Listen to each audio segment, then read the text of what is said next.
اعوذ باللہ من الشیطان الرجیم بسم اللہ الرحمن الرحیم الحمد للہ رب العالمین وصلی اللہ علی محمد وآلہ الطاہرین اللہم صلی علی السلام علیکم ورحمۃ اللہ وبرکاتہ۔ وعلیکم السلام ورحمۃ اللہ وبرکاتہ۔ خیریت سے آپ سب لوگ ٹھیک ہیں؟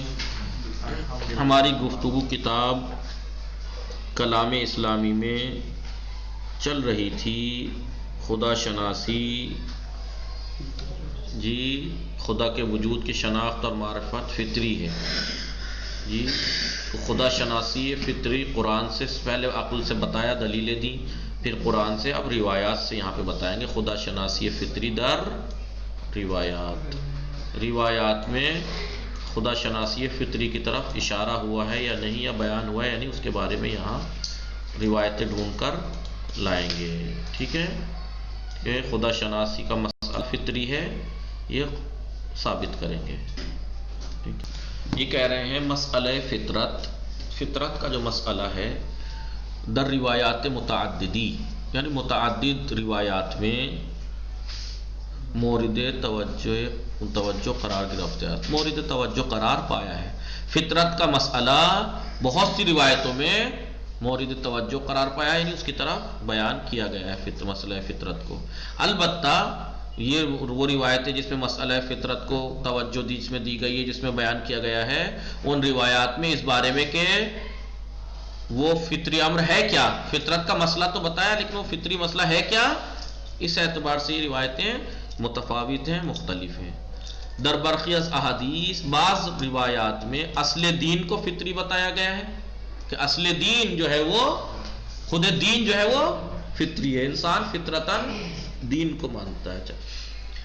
لیکن برخی دیگر بعض روایات میں، دوسری روایات میں اسلامی اعتقادات جو اساسی اور اہم رکن اور اصول ہیں، اسلامی اعتقاد کے جو اصل رکن اور ستون ہیں، جیسے توحید ہے، نبوت ہے، ولایت وغیرہ، ان کو فطری امر سے پہچانوایا گیا کہ یہ فطری امر ہے۔ وہ در پارئی از روایات، اور کچھ روایات میں، پارئی یعنی کچھ روایات میں توحید کو فطری ہونے کو، خصوصاً توحید کے فطری ہونے کو پر تاکید کی گئی ہے۔ تو فطری مسئلہ فطرت کو بیان تو کیا گیا ہے روایات میں، لیکن وہ کچھ طرح کی ہیں، کچھ میں اصل دین کو فطری ہونا بتایا گیا، کچھ روایات میں دین کے جو اعتقادی اصل اساسی ترین اعتقادات ہیں، رکن ہیں، جیسے توحید، نبوت، ولایت وغیرہ، اس کو فطری ہونے کو بیان کیا گیا ہے۔ اور کچھ روایات میں توحید کو، خصوصاً توحید کو فطری ہونے کو اوپر تاکید کی گئی ہے۔ وہ سر انجام آخرکار درمیان روایات فطرت کی جو روایات ہیں، وہ روایات جن میں فطرت کے مسئلے کو اٹھایا گیا ہے، بیان کیا گیا ہے، بے برخی احادیث برمی خوریم، بعض روایات سے ہم سامنا ہوتا ہے ہمارا، ایسی روایات ہمارے سامنے آتی ہیں کہ معرفت و شناخت خداوند را امر فطری میدانت، کہ جو خدا کی شناخت اور معرفت کو فطری امر جانتی ہے۔ تو چار طرح کی روایات ہو گئی، نہیں ہو گئی؟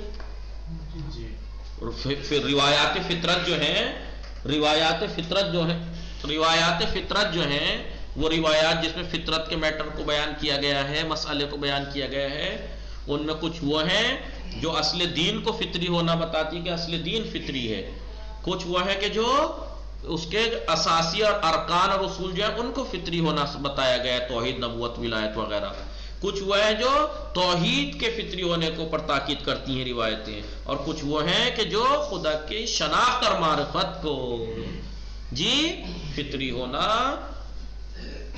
جانتی ہیں۔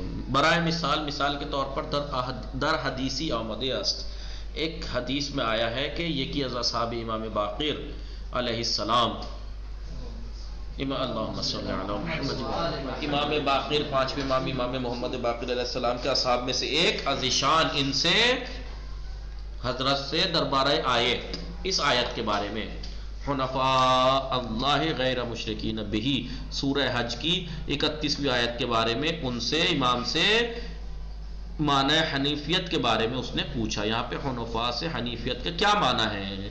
امام در پاسخ او فرمود، امام نے اس کے جواب میں فرمایا، ہی الفطرۃ التی فطر الناس علیہا لا تبدیل لخلق اللہ وقال فطرہم اللہ علی المعرفہ. حنیفیت کی کیا فرمایا مولا نے؟ حنیفیت وہی فطرت ہے کہ جس پر خداوند عالم نے انسانوں کو خلق کیا ہے، اور خدا کی خلقت میں کوئی تبدیلی اور تغییر نہیں ہوتی. اس کے بعد امام نے یہ فرمایا خدا نے جی انسان کو معرفت کی فطرت پہ پیدا کیا ہے، انسان کو معرفت کی. تو یہ دیکھیے فطری، معرفت فطری ہے، یہ حدیث ہے بھائی. اتنی سی ایک ہی حدیث لا کے ختم کر دی بات. بہت صحیح.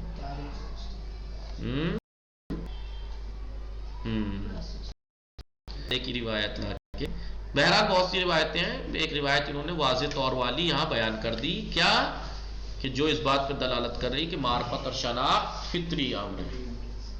تعاریف، تعاریف کیوں ہے؟ یہ تعریف کی جمع وہ اصطلاحات. تو اس جو میٹر ہم نے ابھی پڑھا کچھ دن سے، اس کے اندر کون کون سے نئے اصطلاحات آئیں، نیو ورڈز؟ فطرت، خدا یابی فطری، بدیہیات اولیہ، فطریات، علم حصولی، علم حضوری، یہ نئی چیزیں آئیں نا جی. فطرت یعنی خلقت، جو اس کے بارے میں فطرت کے بارے میں توضیح دی. خدا یابی فطری یعنی خدا کی شناخت اور معرفت کے لیے کوئی دلیل برہان کی ضرورت نہیں پڑتی، وہ فطری ہے، اتنی واضح ہے. بدیہیات اولیہ وہی، ٹھیک ہے. فطریات وہ جو منطقی فطریات ہیں، یعنی دلیل تو ہے خدا کے وجود، خدا وجود رکھتا ہے، اس کے اوپر دلیل کی ضرورت تو ہے، لیکن وہ اتنی سادہ، اتنی واضح اور روشن ہے کہ اس کے لیے الگ سے جانے کی ضرورت نہیں، وہیں پہ غور و فکر کر کے وہی اس میں دلیل ہوتی ہے. علم حصولی وہ علم ہے جس کی صورت اور تصویر ذہن میں ہوتی نہیں ہے، کسی چیز کے تصور کے ذریعے سے حاصل ہوتی ہے، حاصل کیا جاتا ہے. اور علم حضوری جس کے لیے ان چیزوں کی ضرورت نہیں پڑتی، وہ حاضر ہے. چقیدہ مطالب، جو میٹر ہم کچھ دن سے پڑھ رہے تھے اس کا خلاصہ، مطالب کا خلاصہ. چقیدہ یعنی خلاصہ. آئیے فطرت بے معنی، فطرت کے کیا معنی؟ اب دیکھیے یہ خلاصہ ہے، یہ بولیے خلاصہ کیا ہے؟ خلاصہ یہ ہے فطرت کے معنی ہے خلقت کی ایک خاص، خلقت کی ایک طریقہ، خلقت کا ایک خاص طریقہ اور اصطلاح. جی آئیے وہ مقصود از فطرت انسان، انسان کی فطرت سے مراد کیا ہے؟ سرشت خاص و آفرینش ویژه اوست، ایک خاص قسم کی پیدائش، اس کا سرشت کہ جو اسی سے مخصوص ہے انسان سے، کہ وہ لوازم و آثار خاص دارت، کس کے خاص لوازم اور خصوصیات ہیں. ٹھیک ہے. تو فطرت پیدائش کی ایک خاص روش، ایک خاص طریقہ.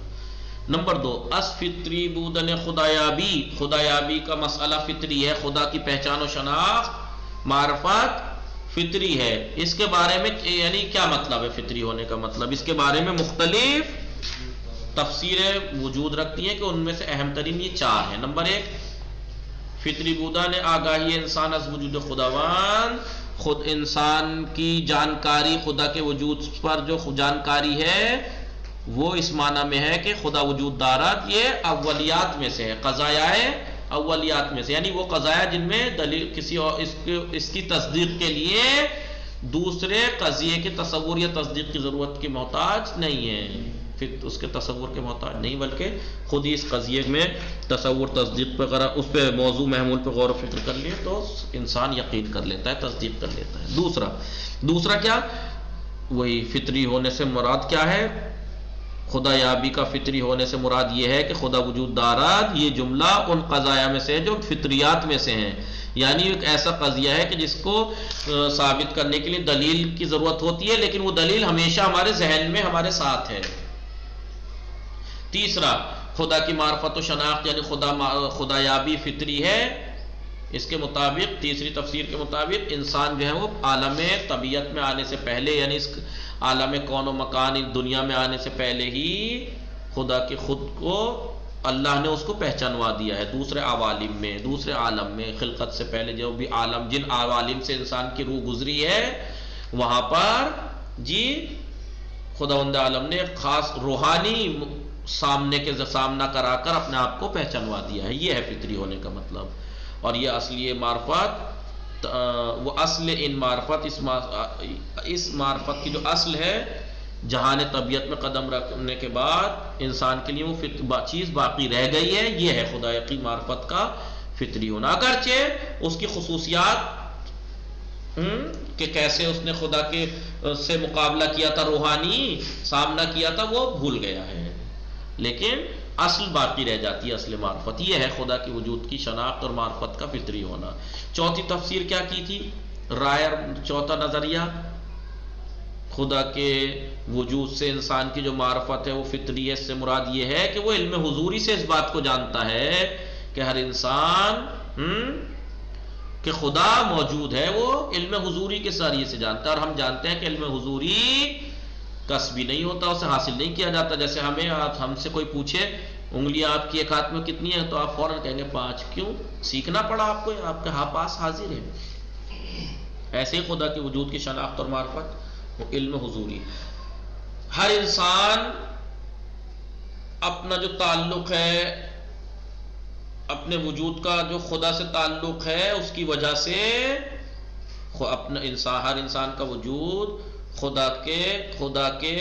خدا سے وابستگی رکھتا ہے، تعلق رکھتا ہے، اس کی وجہ سے ایک طرح کی حضوری شناخت اور شخصیت، پرسنل شناخت اپنے خالق سے رکھتا ہے، اور یہ شناخت مفاہیم ذہنی اور استدلال کی محتاج کے ذریعے سے محتاج نہیں ہے، اس کے ذریعے سے حاصل نہیں ہوئی ہے، لہذا یہاں غلطی کا امکان بھی نہیں ہے کہ اس طریقے مفاہیم ذہنی اور عقلی استدلال کے ذریعے سے یہ شناخت حاصل ہوئی ہے۔ پائے معرفت تشکیل میں جی فطرت کے فطری جو معرفت ہے اس کے جڑ اور بنیاد کو بناتی ہے، اسی طریقے سے یعنی پیدائش سے ہے، یہ علم حضوری کے ذریعے سے وہ مانتا اور جانتا ہے۔ نمبر 3، وہ 4 ہو گئی، 4 نظریات، خدا کی معرفت اور شناخت فطری ہے اس کے معنی۔ نمبر 3، اب یہ خلاصہ چل رہا ہے نا، تیسرا پوائنٹ، فطری بودن معرفت انسان بے وجود خداوند، انسان کی شناخت اور معرفت خدا کے وجود سے جو معرفت رکھتا ہے اس کا فطری ہونا، اس کا لازمہ یہ نہیں ہے کہ تمام انسان خدا کے وجود کا اعتراف کریں اور کوئی شخص ملحدی نہ بچے دنیا میں اور نہ کوئی شک کرنے والا بچے خدا کے وجود میں، اس کا مطلب یہ نہیں ہے۔ کبھی آپ سوچیں کہ بھئی اگر فطری ہے تو اس کا مطلب پھر انکار کرنے والے ہونے ہی نہیں چاہیے، نہیں، اس کا ملازمہ یہ نہیں ہے، کیونکہ بہت سے لوگ تو بالکل سامنے کی چیز کا بھی انکار کر دیتے ہیں۔ نمبر 4 نقطہ، کبھی کبھی انسان معرفت فطری انسان بے خدا، انسان کی خدا کے وجود سے معرفت کا جو فطری ہونا ہے کس وجہ سے ہے؟ بے دلیل وابستگی شدید۔ کبھی کبھی انسان کی یہ فطری معرفت جو ہے، خدا کے وجود سے جو فطری معرفت ہے، یہ فطری معرفت سب میں ہوتی ہے، لیکن عالم طبیعت سے زیادہ تعلق اور محبت اور چاہت کی وجہ سے بھول جاتا ہے اس فطرت کو، اور فطرت کا جو نور ہے وہ کم ہو جاتا ہے۔ کیوں کم ہو جاتا ہے؟ دل لگی، دنیا سے دل لگانے کی وجہ سے۔ جی ان مقامات پر ایسے مقامات پر جب انسان فطرت کو فراموش کرنے لگے تو معرفت تو وارننگ دینے والے حادثات، واقعات، جیسے کہیں ڈوبنے لگے، جب انسان کے تمام تعلق امید قطع ہو جائیں مخلوق سے، تو می توانند پورا خواب غفلت بیدارو قانون دل اشرب سوئی یگانے مبدع متعالی عالم مبدع متعالی عالم متوجہ عالم۔ تو ایسے حادثات اس کو غفلت کے خواب سے اور اصلی جو اس کے دل کا وابستگی تعلق ہے اس کے خدا کے وجود سے، اس کی طرف اسے پلٹا سکتی ہے، متوجہ کرا سکتے ہیں ایسے حادثات۔ نمبر 5 خدا یابی، اعتقاد بے خدا یابی فطری، خدا یابی فطری کے اوپر جو اعتقاد ہے جی، استدلال عقلی بر وجود خدا، خدا کے وجود پر جو عقلی استدلال ہے، نہ بی فائدے مسازت، نہ مستلزم نہ درستی و بے اعتباری آنست۔ دیکھیے خدا کے وجود کی معرفت فطری ہے، ہم اس پہ اعتقاد رکھتے ہیں، یہ اعتقاد اس کا مطلب یہ نہیں ہے کہ ہم اگر خدا کے وجود پر کوئی عقلی استدلال لائیں تو وہ استدلال بیکار ہو جائے گا، نہیں، کوئی، کیونکہ فطری چیز پہ استدلال کی ضرورت تھوڑی ہوتی ہے، لیکن اگر خدا کے وجود پر استدلال عقلی آتا ہے تو یہ بے فائدہ نہیں کر سکتا، اس کا اعتقاد فطری ہونا کے اعتقاد جو ہے وہ اسے بے فائدہ نہیں کر سکتا، اور نہ ہی اس بات کا مستلزم ہے، نہ ہی وہ اس بات کا لازمہ رکھتا ہے اس کے وجود کا فطری ہونے کا اعتقاد کہ میں تو فطری ہونا مانتا ہوں خدا کے وجود کو۔ تو یہ فطری ہونا جو میں مانتا ہوں اس کا مطلب یہ نہیں ہے کہ علماء نے اگر عقلی استدلال پیش کیا ہے خدا کے وجود پر تو وہ بے فائدہ ہے یا بیکار ہے یا غلط ہے، وہ نہیں۔ بے عبارت دیگر دوسرے الفاظ میں یہ کہا جائے حتی با فرض فطری بودن آگاہی از وجود خدا، خدا کے وجود کی معرفت اور شناخت کا فرض فطری ہونا مان لینے کے باوجود ہم اس کو عقلی اور فائدہ مند دلیلوں کے ذریعے سے دلیلیں ہم اس پہ ثابت کر سکتے ہیں، استدلال کر سکتے ہیں، کوئی منافات نہیں رکھتا۔ چوتھا پوائنٹ، قرآن کریم بعض آیات میں در برقی آیات خود اپنی آیات میں چھٹا خدا کی معرفت اور شناخت کو فطری ہونے کو اشارہ کیا ہے آیات میں، اور وہ بیان کرتا ہے قرآن کہ انسان کی فطری معرفت مشکلات اور سختیوں میں آ کے وہ معرفت کھل کے سامنے آتی ہے، بھلے ہی دب گئی ہے لیکن مصیبتوں میں کہ وہ ہے نا وَإِذَا رَكَبُوا فِي الْفُلْكِ، تو جب مصیبت میں ہوتا ہے تب جا کے یہ کھل کے سامنے آتی ہے اس کی یہ فطری معرفت۔ اور بعض روایات میں بھی یہ بات وارد ہوئی ہے کہ معرفت خداوند فطری امر ہے۔ انہا معرفت غلط لکھا ہوا ہے، نون غلطی سے ٹائپ ہوا ہے، در پا رہی از روایات نیز وارد شدہ است کے این معرفت یا نون ہٹا دیجئے، معرفت خداوند فطری امر ہے، یہ روایات میں بھی وارد ہوا ہے، قرآن میں تو ہے ہی۔